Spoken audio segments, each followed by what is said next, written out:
L'équipe responsable du bien-être du personnel des Nations Unies en République centrafricaine a organisé du 3 au 10 mai 2024 à Bangui les premiers Jeux Interagences des Nations Unies en République centrafricaine.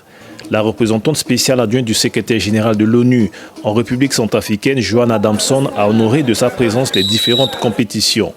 Le 10 mai 2024, la représentante spéciale du secrétaire général de l'ONU en République centrafricaine, Valentine Rugwabiza, a participé à la cérémonie de clôture de ces Jeux en présence du leadership de la MINUSCA et des représentants de différentes agences des Nations Unies en République centrafricaine. Différents prix et certificats ont été remis aux lauréats de chaque discipline.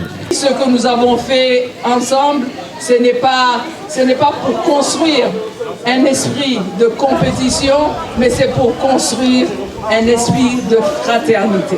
C'est un esprit de convivialité et c'est démontré par l'action, par le sport, que nous sommes une grande famille et que nous sommes capables de jouer entre nous et de démontrer entre nous nos différents talents.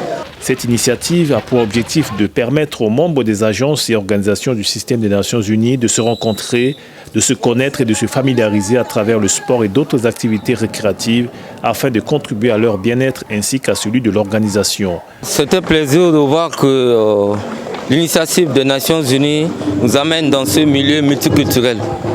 Pour moi, ce n'est pas ma victoire seule, mais c'est la victoire de tous les collègues qui ont accepté de participer aux Jeux qui seront.